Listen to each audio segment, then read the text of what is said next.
Going. All right. All right, hold up there. Or at least I think I am. Okay.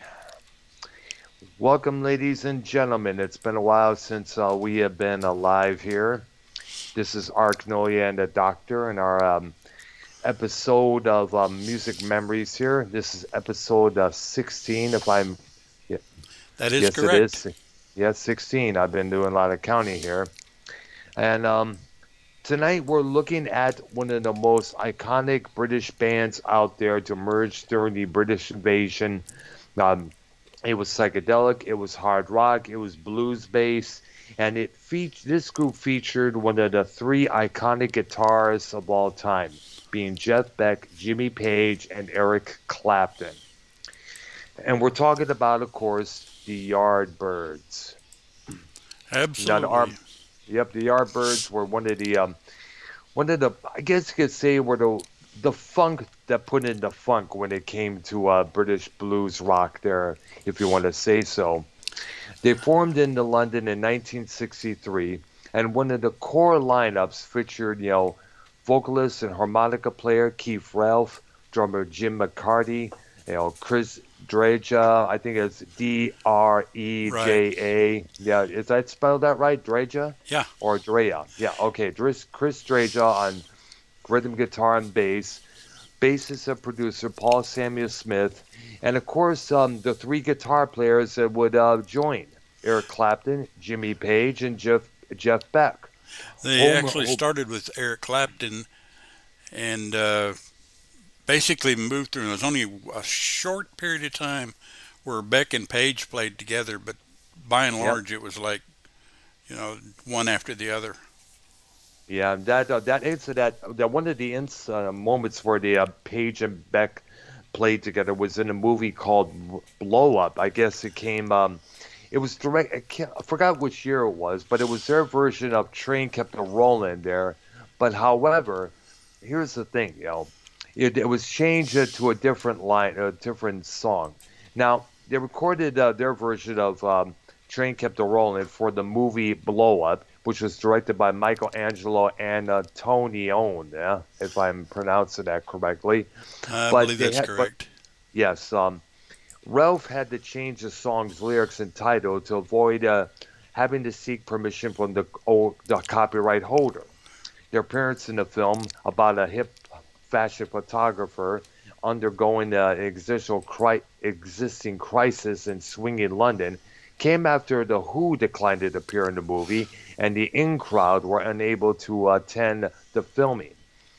Now, the Velvet Underground, which was of course sponsored by Andy Warhol, were also considered for that part, but weren't able to get work permits in the UK.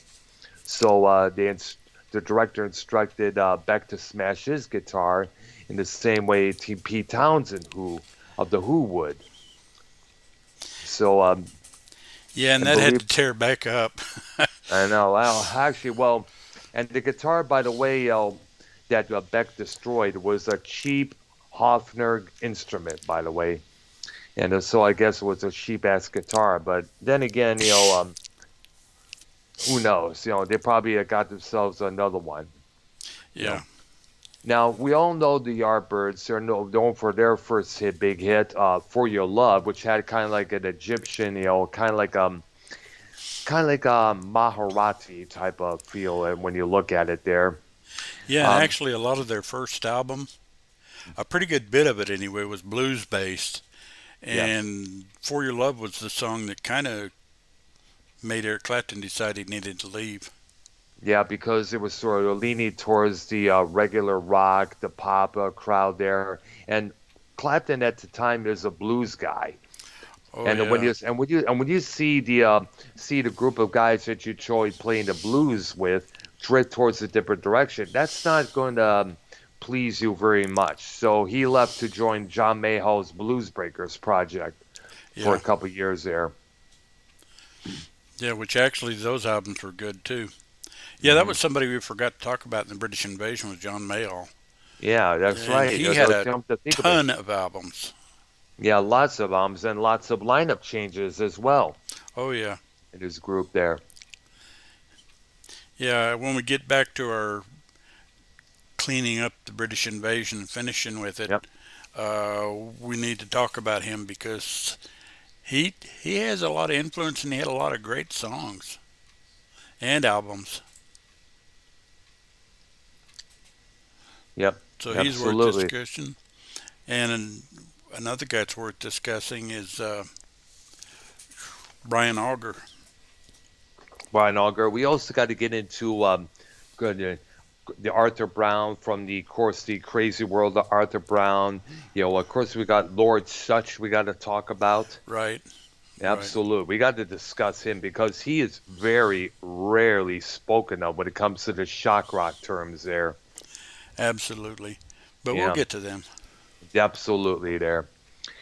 Now, the Yardbirds, as had a string of hits with For Your Love, Heart Full of Soul, Shapes of Things, which, by the way, Gary Moore, the one time the Thin Lizzy guitarist, did his near the almost heavy metal like version of back in 1984.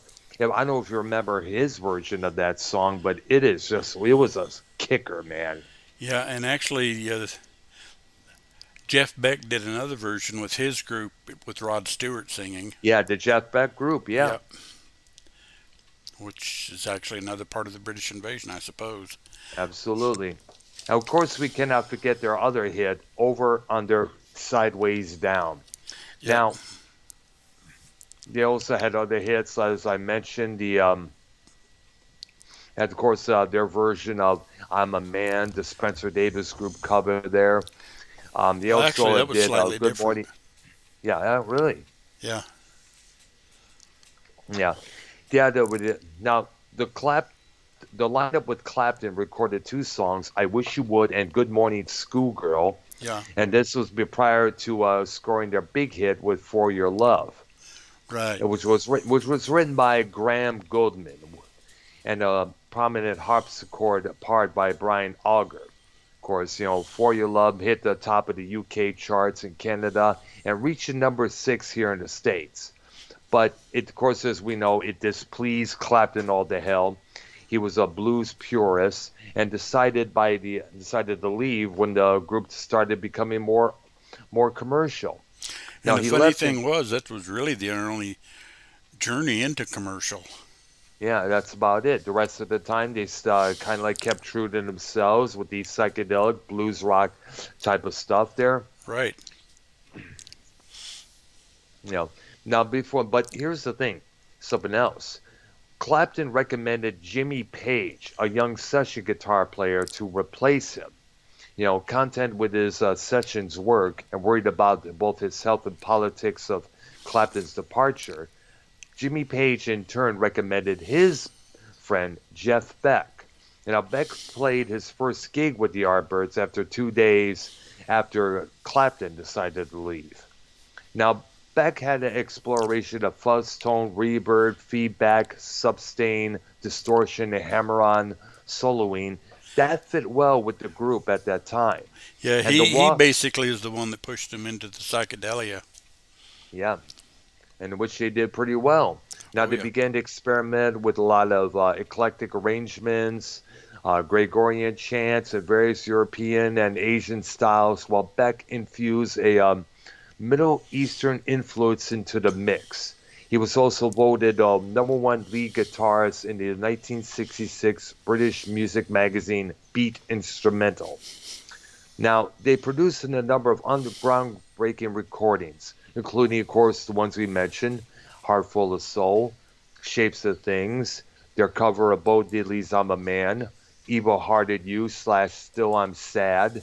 Yeah. And the album that those songs came from was it was simply called Yardbirds, but it was also known as the Roger the Engineer album. Hmm. Yeah. And what is the story on this? Apparently, it featured this guy named Roger Well, he something there, was I guess. basically he was the engineer, and Chris Drasia had drawn a photograph of him and labeled it Roger the Engineer. Everybody Ah, looked at it and said, "I like that." And the British release of that album featured the photo and the Roger the Engineer, and that's what they ended up calling it. And yeah, in as a America, subtitle. Yeah, and in America, it was just simply released as Over Under Sideways Down. Yeah. But the re-release, they changed it to Roger the Engineer and added about, I think it's 4 tracks Hmm. that were originally left off the Over Under Sideways Down album. And that Nice. overall is a good album. Yeah. Uh, their uh, backtracking a little bit, their first album, For Your Love, featured For Your Love, but it also had a lot of blues on it. And that album had a lot of Eric Clapton on it, and it Yes. featured a lot of their covers of blues songs and such. The second album is interesting. It's called Yep. Having the Rave Up. Side one is studio tracks with Jeff Beck. Side two is live recordings of when they had Eric Clapton. So that album has Beck and Clapton on it. The live side Ah, has nice. Clapton. The Just not studio the side, same studio. yeah, and that's a pretty good album too, actually. In fact, a lot of people will tell you for that period of time, the Yardbirds live recordings were among the best out there. The quality was good, the sounding was good, and for the '60s, it was absolutely phenomenal for a live album. And it's some interesting. And they pulled them from an album that's released in the UK called Five Live Yardbirds, which has other songs on it too. Yeah. And that's a good one. And then the third one was Roger the Engineer, Over Under Uh-huh. Sideways Down, whatever it was called.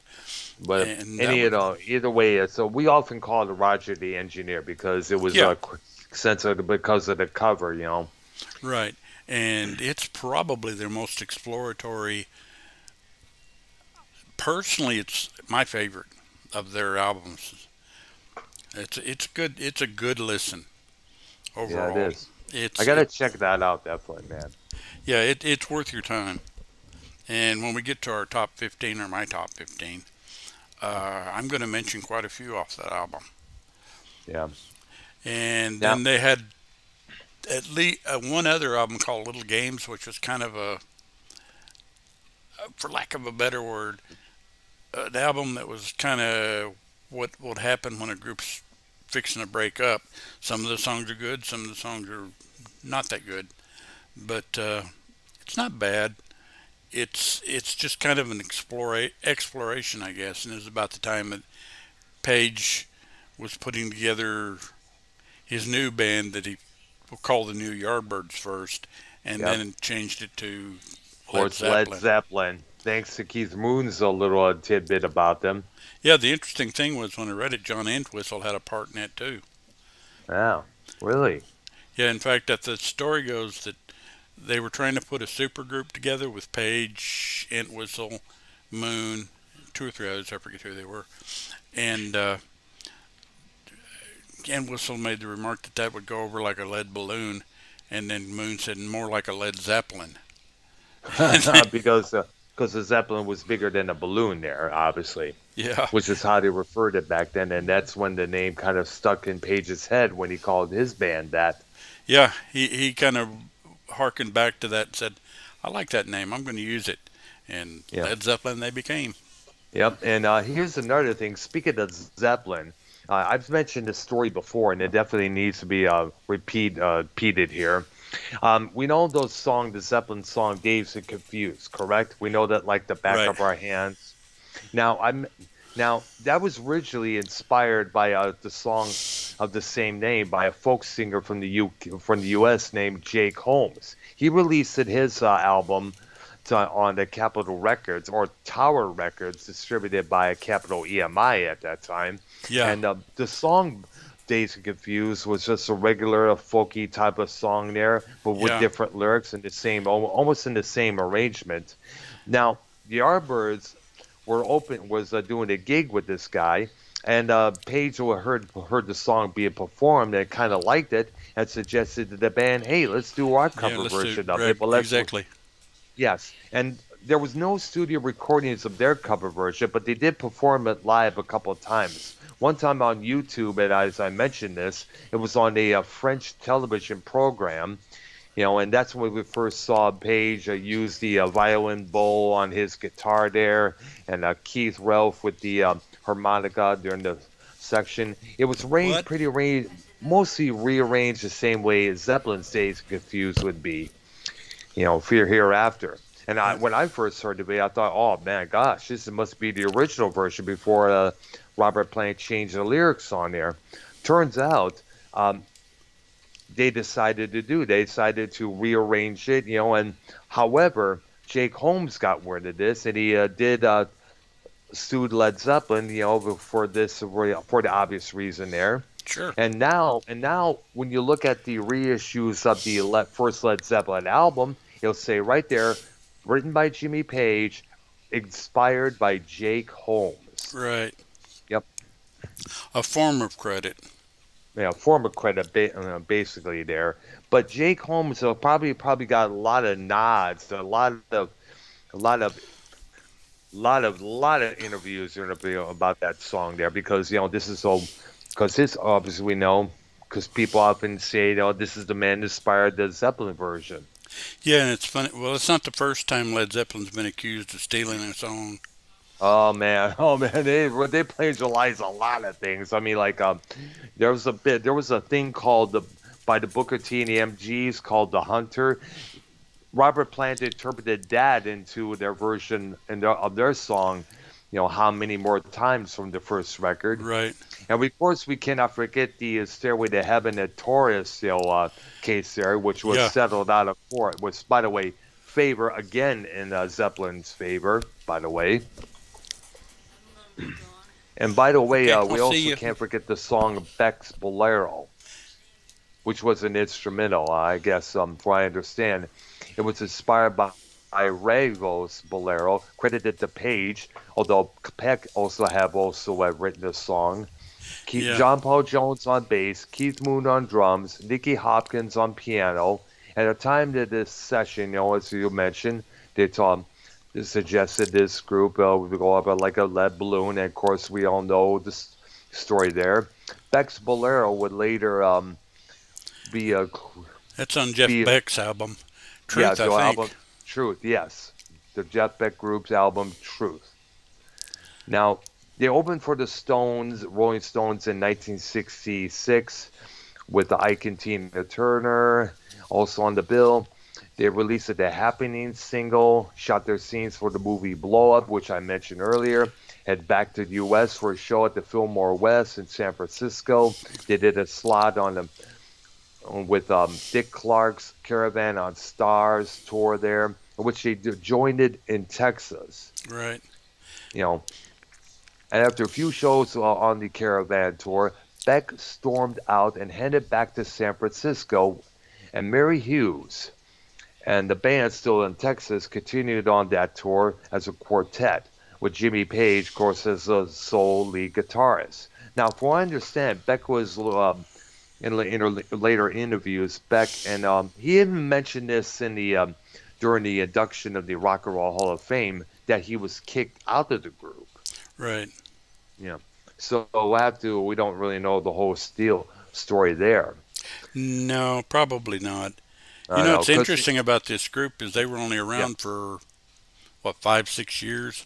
And their influence and the body of work they did are absolutely phenomenal for somebody that wasn't around that long. yeah. Wow, yeah. And And what here's they something did else. for us. Absolutely, yeah. Now, Beck later was caught up that same year in late November, at which point he eventually left the group. Beck's lack of professionalism, his temper tantrum, and of course Keith Rel's drunkenness, the grueling, unrewarding tour on that Caravan of Stars tour, and plus with other pressures, were cited as probably one of the big reasons why. None of which involved Beck actually being fired. Right. Beck's official departure was announced on November 30th in the U.S. Yardbirds finished their remaining U.S. dates, of course, with Page as their sole lead guitarist, headed back to the U.K. for what am I talking about? More shows scheduled by Napier Bell, and of course, Beck continued on as a solo artist with the Jeff Beck Group, with of course Rod Stewart as a frontman. Yeah. I think they recorded two albums. I believe so. Yeah. Uh, Yeah. the Truth album. I wish I could remember the name of the other one. Yeah. I And know it we had a we black cover, but I can't remember the name of it. uh, and we cannot forget the song "Ain't Superstitious." That Right. was played on the radio a lot of times. Pretty damn good song. They're real bluesy there, electric blues, I guess you would say there. Yeah. Now, now he introduced it playing his guitar with a cello bow, as we all know, which was suggested to him by a violinist by the name of David McCallum Sr. And the combination of a wah-wah pedal in addition to a distortion fuzz box, that would be later become a Jimmy Page trademark. Other innovations included the use of a tapped noise loop in live settings Right. on the track Glimpses, and an open-tuned guitar to enhance the sitar-like sounds of the Yardbirds that were known for in their earlier songs. Yeah. Now, however, around this time, the commercial fortunes for the band were really starting to decline. Happenings from 10 years ago only reached number 30 in the U.S. Top 100. Actually, it's Had happenings 10 years time ago. yeah, and the band dropped Naper Bell and entered into a partnership with a Columbia House hit-making producer Mickey Most, who also worked with the Animals at that time. Right. He's known for his work not with just the Animals, Hermits, and Scottish singer Donovan. And yet this move failed to reignite any chart success. After the disappointing sales of that album, the single Little Games was released in 67. Sadly, it flopped it so badly that the EMI did not release another Yardbirds record until after the band broke up. Yeah. And actually, Little Games is a decent little song. Yeah. Apparently, also a 1968 UK release of the Goodnight Sweet Josephine single was planned but canceled, of course, at the last minute. Right. Their version of Tony Hazard's "Ha Ha," said the clown, which only Keith Rowe performed on, backed by the original, which only performed all the instruments on, Right. backed by the song "Tinker Tailor And Soldier Sailor," which that's was a written decent by little song too. which was written by Ralph and Jim What? McCarthy, the drummer. It was the last I'm single talking to to enter somebody the on the phone. U.S. Top 50, peaking at number Sorry. 44 on the Billboard's charts in the summer of '67. Now, Epic Records, our U.S. label, compiled the 6 earlier A-sides hits and the B-sides, Yeah. New York City Blues and Still I'm Sad, with their heaviest material from For Your Love, like I'm Not Talking and Smokestack Lightning from Having a Rave Up. Right. They released the Yardbirds' greatest hits in the U.S. on March of that year. The album featured the first appearance of the song Happenings and, of course, Shapes of Things on that album. Yeah, because they were Although, both singles and weren't on albums. That was the way things were in the 60s. now there was a song that was supposed to have been included, but sadly it wasn't, called Psycho Daisies, which Yeah. was only released in the UK as a B-side there.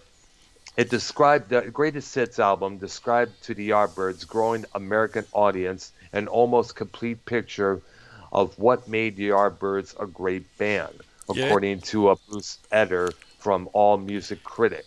Yeah, it pretty much encompassed their career. It Yep. took little bits from here and there, and there was actually a bunch of well, they were all pretty good songs. Uh, Hmm. and the variation was good. I mean, you got a little bit of, like you said, a little bit of flavor from all the different permutations of the Yardbirds. Yep, exactly.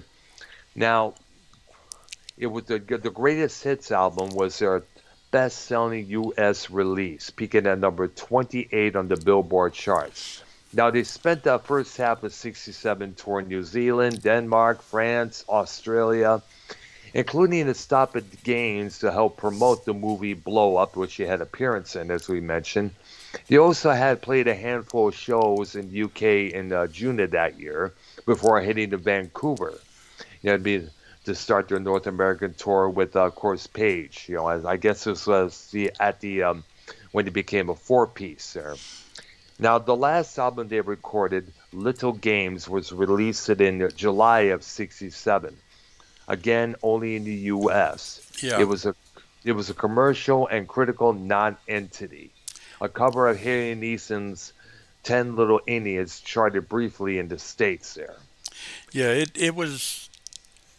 If you listen to it, it's kind of clear that this was an album that was made generally in a hurry just to get an album out, Yep. and there wasn't a whole lot of care taken into this.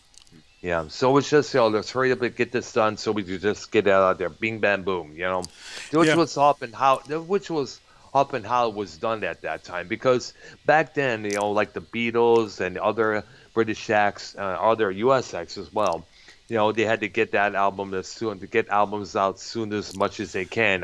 One every year, one every year, one every year, and that continued for about throughout the '70s and '80s. Then throughout the '90s, bands started saying, "Hey, we need a little bit of time off before we record another album, so we could get our creative gears going here." And that's where we started seeing bands release albums between either 2 or 3 years later on. yeah, because a lot of times out bands would have three or four hit singles, two or three hit singles, whatever.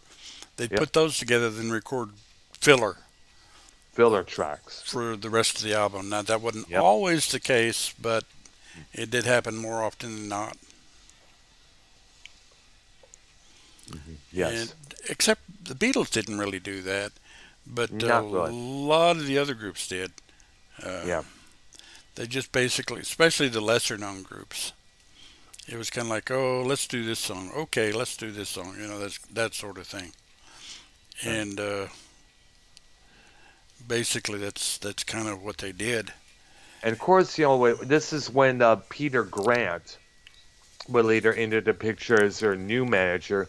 Now, Peter Grant, keep in mind, was a former bouncer at various nightclubs. He also did some pro wrestling back at that time, and he was a big ass dude, man. He was one of the Yeah, guys. He was basically one of those guys that you did not cross paths with. no, And if you did, it will be the only time you did it because he was apparently a badass at that time. There was a story that some security guard smacked at John Bonham's son Jason for taking this sign off the something there. John and Peter Grant found out do about what? it, they confronted the security guard and I guess took him in the room and I guess beat the living crap out of this guy for that. You do not want to fuck with with John Bonham's son, that's for sure. There. All right. Especially when you have a former pro wrestler. And of course, this is the guy that really stuck up for the band. He fought hard for the Zeppelin, as well as Bad Company, who we'll manage later on. Right. Word has it that he often witnessed how bands got ripped off by promoters, club managers, and agents.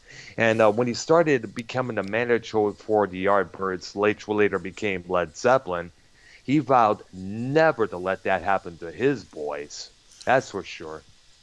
In fact, in the past, he advocated that the record label pay for the album cover arts themselves Yeah. instead of the band, cutting the costs for that because that's how they did it back in the day. Right. Yeah, Well, the band ended up paying for a lot of stuff, absolutely. and Yeah, the record label didn't really pay for anything.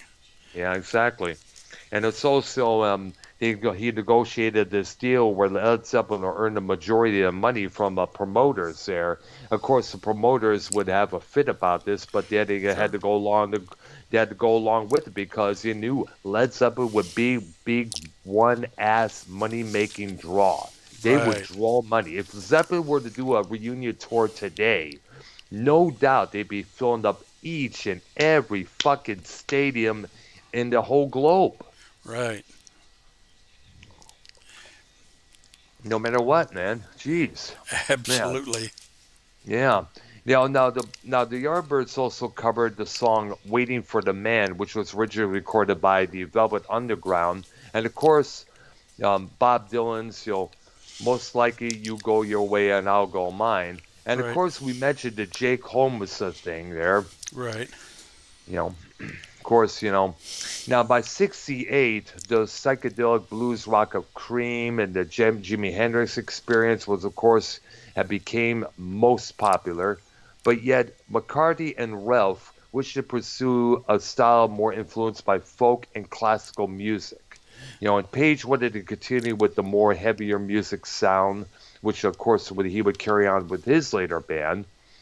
Now, Dreja was developing an interest in photography. In Right. fact, by March, Keith and McCartney, no, excuse me, McCarthy and Ralph decided to leave, but were persuaded by the other two and stayed for at least one more America tour. Now, the final single was recorded in January and released 2 months later, reflecting on the differences and divergences of the band members and their producer. The A side, Goodnight Sweet Josephine, was another song produced by Mickey Most, and the flip side, Think About It, was a proto Zeppelin riff and snippets of the day's confused guitar solo, but yet it failed to chart on the Billboard Top 100. Now, a concert and some album tracks were recorded in New York City in March and in early April, and the unreleased song "Knowing That I'm Losing You" an early includes, excuse me, an early version of the track that would become recorded by Led Zeppelin, known as "Tangerine." Right. All were shelved by the band's request, but after Led Zeppelin became successful, Epic Records tried to release the concert material as "Live Yardbirds" featuring Jimmy Page. Yeah. And now, Yeah. That was the yep, album that had that version of I'm Confused on it. yep, or Days Confused, yeah. Well, they called it I'm Confused on that album. Oh, okay. No, I see there. Yeah. Now, the album was sadly withdrawn after Page's lawyers filed an injunction against Epic Records for doing that. Now, they played their last shows on May 31st and June 1st at the Shrine Auditorium in Los Angeles, and on June 5th and 4th at the Spring Fair in Montgomery International Speedway in Alabama, Georgia. The Los Angeles shows were documented in the bootleg release Last Rave Up in LA. Now, the Yardbirds announced the departure of Ralph and McCartney in a press release on June 12th, titled Two Yardbirds Fly. They're returning home to play one last show on the July 7th of '68 at the College of Technology in Bedfordshire, supported by the a group project called the Lytton Gray Sound, and the Gray there spelled is a Grae. Now, Rolling Stone magazine announced the breakup by saying Page tends to do some solo recording. And by the way, Chris Deja, who he later became a photographer, he was the one who shot the back cover of Zeppelin's first album. By the way, there. Yeah. hmm Now, of course, Page and Grant, they got along pretty good. They were like a tour de force when it come to how to do a group, pretty much there. Now, Page and Dreja, with the tour scheduled in late summer of '68, saw the breakup as an opportunity to put a new lineup together, with Page as producer and Grant as the manager. He described his vision for the new band as kind of like a college collage of sound that would include some Mellotron keyboards while still playing the guitar, Procol Harum's B.J. Wilson, Paul Francis, and session man Clem Cantini, who had guested on a few Yardbirds songs there, were also the most under the supervision of Mickey Most, were considered as drummers. Young vocalist and composer Terry Reid was asked to replace Keith Relf, but declined because of a new contract he had with the Mickey Most and recommended an unknown singer named Robert planned to return recommended his childhood friend John Bonham as a drummer. Chris Deja bowed out to pursue a career as a rock photographer. John Paul Jones, who was a bassist, keyboardist, and arranger, had worked with Page on countless sessions in the past, with the Yardbirds included, approached Page and offered his services. And the rehearsals started in mid-August of 1968, and by early September, the new Yardbirds embarked on their first Scandinavian tour, in which the band returned to the UK to produce would later become the first Led Zeppelin album. Yeah, and that Mhm. possibly is one of the biggest debuts ever. Yep. And of course, Zeppelin will become one of the biggest bands that the world has ever yet to see. Still today, Zeppelin, any Zeppelin albums on the Atlantic Records catalog seems to outsell whether everybody else, whether it's other acts like Kid Rock, or whether it's Lauren Branigan on that record label, or Twisted Sister, or Rat, or any other rock act on the Atlantic Records label. You know, Zeppelin outsells them all. Yeah. You know, now there was a sad story that involved Keith Relf here, believe it or not. Oh yeah. Yeah, apparently what the story was, Keith Relf was swimming in I guess he put together a band called Armageddon, for what I understand there. Yeah. Yeah. And let me look up the story of what just happened here. I guess let me give me a few minutes here.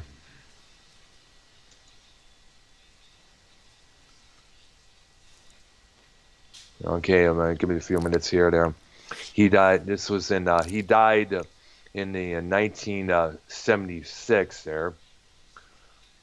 Now, here's the thing. He died in the basement of his home in 1976 at age 33 from electrocution. Yeah. Apparently, what it was, he had several health problems throughout his life, including emphysema and asthma, and for which medications commonly used to treat those conditions at that time.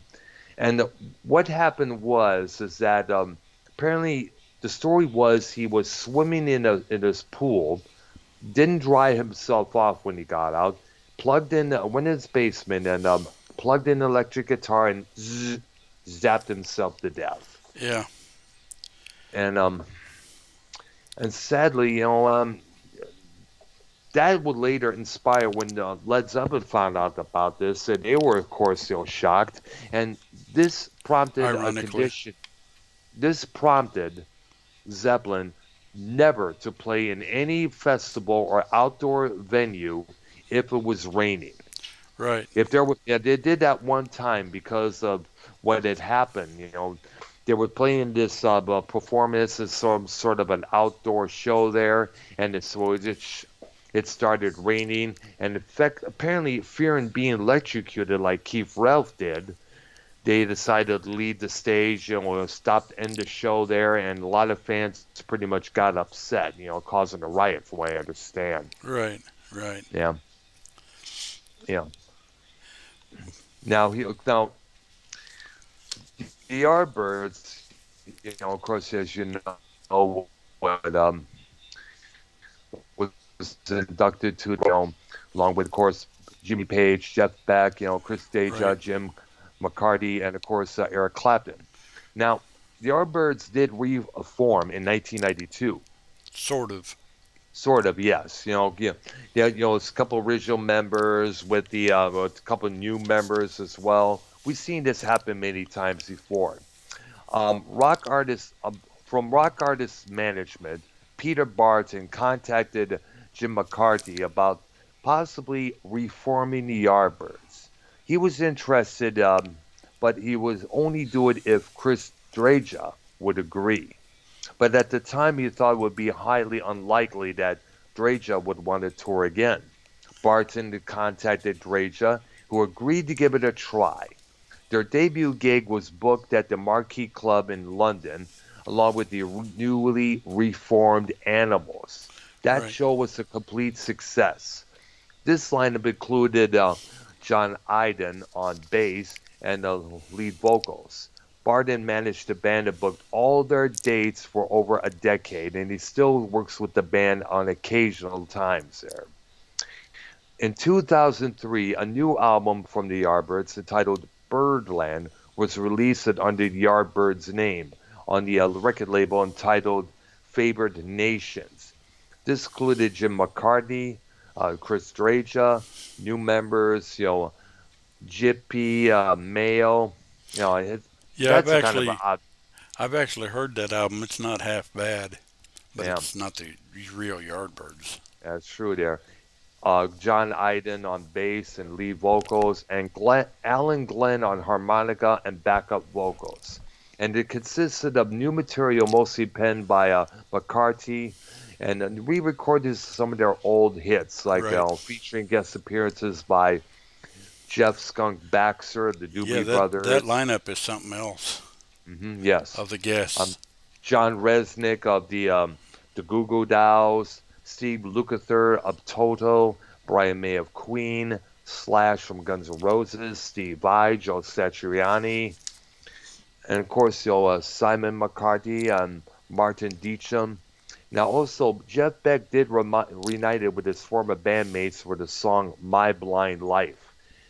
And then there was the rare and guest appearance on stage in 2005 from their first guitarist from the 60s, Top Topham. Yeah, he actually preceded Clapton. Yep, exactly. Now, according to his let's see if we can find here. There he is. Almost lost track here. Now, since the release of the Birdland album, Mayo was replaced briefly by Jerry Donahue and some and subsequently by in 2005 by the 20-year-old Ben King, while Glenn has been replaced by Billy Boy what's his damn name here? S I don't know where you are, so oh, Miskism. That's a weird name there. yeah. Now this guy was was in a group called the Nine Below Zero. I only heard about this on the one of the episodes of the Young Ones, where they did this song during I guess for some I forgot the song's title there. But in 2007, the Yardbirds released a live CD recorded on July 19th, 2006, entitled "Live at BB King Blues Club." Also released it on Favored Nations. Now, the first episode of the 2007 and 2008 season of The Simpsons featured the Yardbirds' cover of "I'm a Man" from the CD of that CD. Now, according to his website, John Iden resigned from the Yardbirds on August 2008. Though his last gig with them was on Friday, April 24th, 2009, when they headlined the first concert at the new live room venue in, I guess it's called Twickenham Rugby Stadium. Yeah. This was also Glenn's last gig with the band and temporary standing in when that guy whose name I cannot pronounce was unavailable. They were replaced by Andy Mitchell on the lead vocals, harmonica, and acoustic guitar, and David Smale on bass and backup vocals. Now, David Smale was the brother of the virtuoso guitar Jonathan Smale. Now, Dreja sat out of the U.S. Tour in the spring of 2012 to recover from an illness. And it was announced in 2013 that he was leaving the band for medical reasons to replace it by the original guitarist, Topham. Now, McCarthy announced it in December of 2014 that the current lineup had disbanded. He told fans in an email that he would be working on solo ventures and other Yardbirds projects in 2015. Right. This, Yeah. which of course turned out to be not true, as they had told me they were on tour in 2015. In May of that year, Topham left the band and was replaced by one Earl Slick. Now he worked with David Bowie and played guitar on John Lennon's last solo album, Double Fantasy, as well as the sessions which would become Milk and Honey, the album's sequel, believe it or not. Hmm. Though, however, he never played, even though he never really played a gig with the band, believe it or not, according to this. Now, in August that year, they would announce that they would play the E-Pie Club in Twickenham, West London. It was a lineup of John Iden, Jim McCarthy, Ben King, David Snail, and Billy Boy Miskism, I think it's called. It was announced that the Boston bass guitarist Johnny A would become the newest member of the group for their North American tour. And I believe that they at one time they had a former Billy Squier bassist Kenny Harrison on bass at Hmm. one point. That's right there. Oh gosh. Now the Yardbirds were, of course, a part of the British blues scene in the 1960s, and of course, as the blues rock genre developed, other acts like Chicken Shack were playing a lot more louder and aggressive style. While they emphasized instrumental textures and extended instrumental improvisations, they covered blues classics like Hollywood's Smokestack Lightning and Bo Diddley's I'm a Man, and which had a repetitive structure where instrumental solos were brief breaks between the repetition of verses. They extended those instrumental sections into heavy jams there. Right. And I guess, as we all know, they're still together, I guess, but not the, but Jim McCarthy's Yardbirds, I guess you would say there. Yeah, it's totally different. Totally different. One original member with a whole bunch of new guys. So basically, to put forth in of the Yardbirds is pretty much a quote unquote tribute band. Yeah. And so, yeah, Okay. I guess a top 15 list, and you can okay, go, oh, I know that song, or I don't know that song. all right, okay, My number 15 is Smokestack Lightning. nice. It's a live version on Having the Rave Up. And then number 14 is a song called White Summer.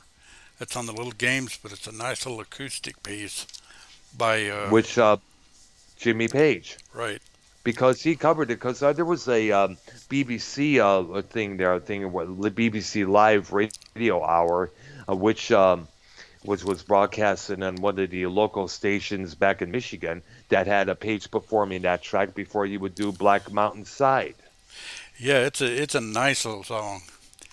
It's an acoustic number. Yes, great song by the way. And number 13 gets into the blues a little bit. It's on their first album. It's called I'm Not Talking, which is a decent little song. It does some of their raving and stuff. And my Yep. number 12 is Train Kept a Rolling. Oh yeah, or their version of it, that was featured in the Blow Up version there, in the Right. movie Blow Up, I should say there. Well, this one's the one on Having a Rave Up. Ah, Uh, Number 11, I got a song called Turning to Earth, which is on Roger the Engineer. Number 10, I got Jeff's Boogie, which is a nice little Jeff Beck number.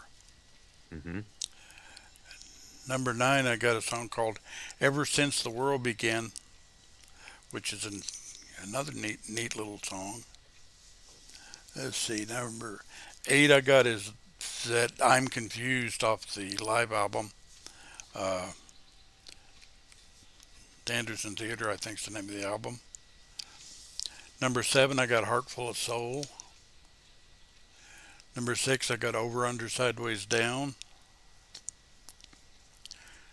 Number 5, I'm finding A Lost Woman, which is on Roger the Engineer. Another real nice song with some great bass line on it. And the James Gang did a cover of that song too. Yeah. Mm-hmm. Number four is to me a great psychedelic number, Happenings 10 Years Time Ago. And then number three is Mister You're a Better Man Than I, which is on there having a rave up. Another pretty neat song. Number two, I got one you probably haven't heard, but it's one of those songs I was talking about earlier that you like, but you can't explain why. It's called Farewell, and it's on the Roger the Engineer album. It's only a minute 30, but Uh-huh. it's a neat little song. I don't know why, but I really like that song. Ah, nice. And my number one, which, that could always change, but right now it's Shapes of Thing. Oh yeah. Nice. Shapes of Things is a great little song. Absolutely. I remember seeing a small clip of that version there from some sort of a show that they did. I guess I forgot it was, but it was like an odd setup that they had up there, you know. Well, But you could they see always Jeff. said that was a song that they couldn't play live, and they did. Hmm. Because it's kind of funny is that I saw before Jeff did his solo there, he had to reach down over and press one of the buttons there for some reason on his guitar pedal there. Yeah, I don't know why. I had to probably adjust the volume or something like there. I don't know what the deal was. yeah, that break goes off and does things, which sounds like about three different guitars. So they Yeah, always that's said true. that's one they couldn't play live, but That's true. somehow they managed to pull that one off.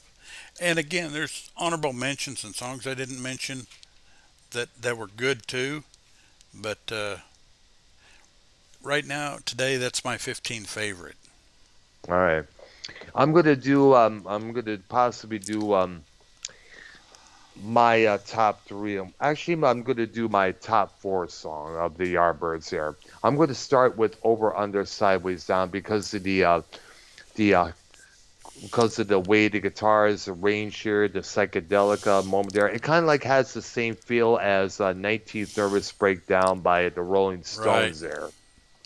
It's like you're in a party and you have that song playing and you're feeling over, under, sideways down, like you're spazzing out at one of those psychedelic parties there. And that's the only feel I got from that song there. Yeah, that's a Now, good one. yeah, number three would have to be Shapes of Things because, as I mentioned, the way it was played, the way it was done, and plus the fact that Gary Moore, the fixed Thin Lizzy guitars, he did his version on the 1984 album titled "Victims of the Future," which I highly recommend, folks. Yeah. Massive, massive cover version by him, real powerful version, and the Yardbirds was pretty powerful just as well. It's kind of like has like a drastic march of feel to the song there. Right. Yeah, and of course, my top number two would have to be "For Your Love" because it kind of like when you listen to that. I mean, when you have that the kind of has that Egyptian Indian approach to it. It's kind of like a out of a James Bond kind of a feel when you think about it when you listen to the intro. Right. Right. All right, and I know I said top four, but I'm going to say top five here because number two is of course Heart Full of Soul because it's ex-boyfriend reaching out to his ex-love, you know, trying to tell her that he still thinks of her, that he still loves her, but if she doesn't love him back, so be it. I do still have my love. I still have your back either way. Right. And my number one will, of course, have to be their version of Jake Holmes's Dazed and Confused. Now, as I mentioned, their version of that track is not included on any studio albums, but only on a couple live recordings there. That's about it. And the best version runs about 6 minutes Yes. because there are a couple Ab- other versions that are much shorter. And you can find the version I'm talking about on YouTube. Just type in Yardbirds, Dazed, Confused, and there you go. A performance of that track on a French television program there.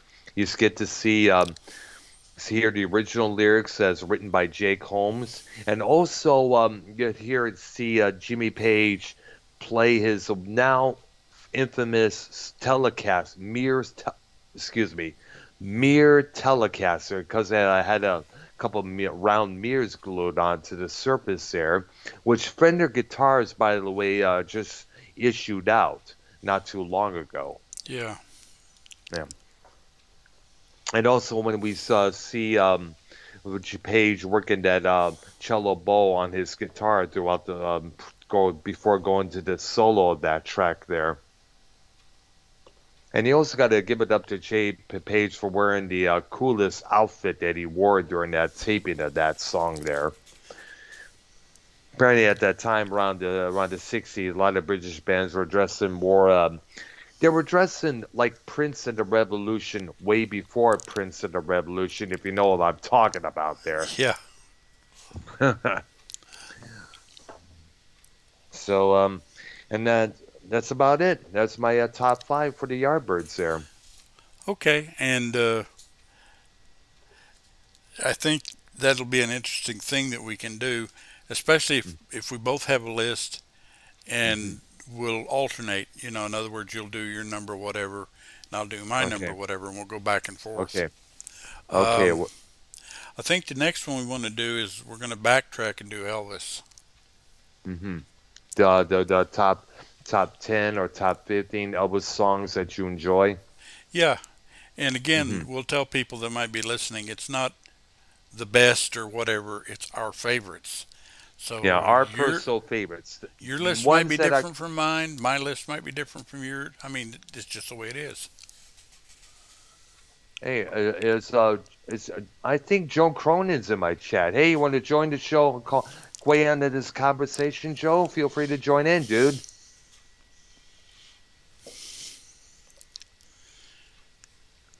I want to see if we could get Joe Cronin. Hey, you want to come on the show with us, and talk about what we were talking about? We were talking about the Yardbirds there, and see if you want to have any of your personal picks there.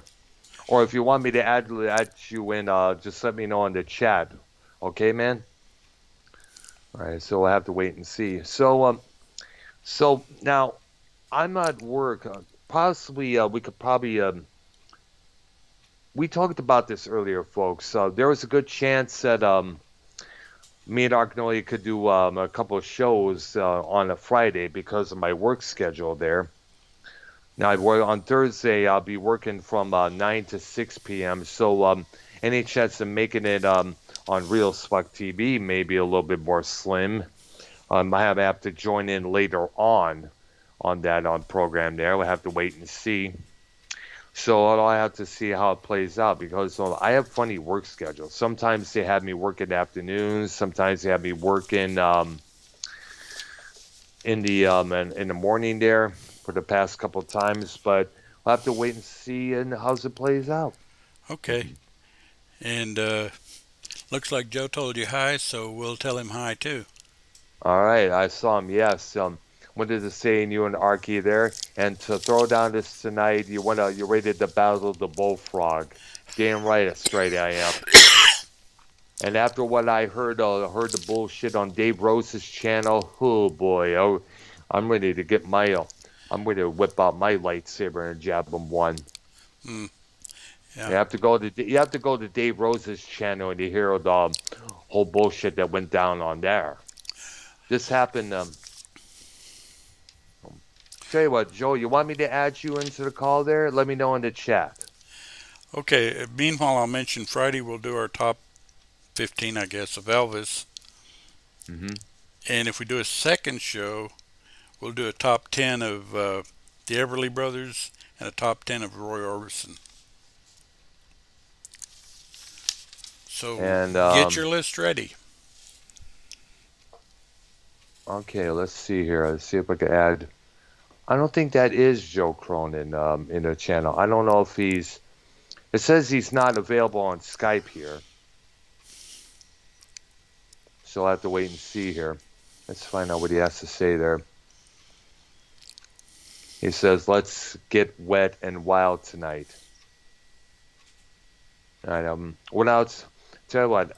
if Bullfrog's going to be on the throwdown tonight, I would definitely see what's going on here. I'll probably ask him about this here. All right, so I guess that'll be it for tonight. I guess Yeah, we're it's done been a with while. that. We got we don't think, and of course, like I said, this Friday we plan to do our top 10 lists of songs and acts by this artist, by that artist, whether it's the Beatles or Elvis. There. Well, we'll do Elvis first, Hmm. and then do a second show with Everly Brothers, Roy Orbison. Okay. Mainly because those two top tens fine. All Elvis, we right. probably can do a top 50. Well, we probably do more than that, but we'll stick it to Yeah. 15. Well, of course, the Beatles is going to be a long list because, damn, they have a lot of good ones, right? That's for Well, I got sure. an idea when we get to the Beatles what to do there. Oh yeah, I'm definitely. I'm thinking we do two segments. One segment pre Sergeant Pepper, the second segment post Sergeant Pepper and beyond. Oh yeah, before Sergeant Pope, before Post, and beyond there. Yes, absolutely. So I'm thinking that's what we do there, but All right. we'll get to that. All right, definitely. Okay, so I guess that includes it for episode 16 of our Music Memory series. We were discussing the Yardbirds and the legacy they have left on everybody here, including Right. the legacy of their three noted guitar players, Beck, Clapton, and Page. And so I guess that'll be it, I guess, for time being. Yeah, and everybody take a listen because that's a group that deserves a listen. Deserves a lot of respect as well because I get, they never really achieved the big success that the Beatles and the Stones have when you look at it there. No, But and they they do probably deserve, contributed as much, if not more, than those two groups. absolutely, yeah. All right, so for Arknolia and myself, this is Arknolia and the Doctor, episode 16 of Music Memories. You guys have a good one, okay? All right, we'll talk to And everybody we look later. forward to doing this again this coming Friday night, okay? You guys have a good one. All right, Bye bye. bye. Okay, so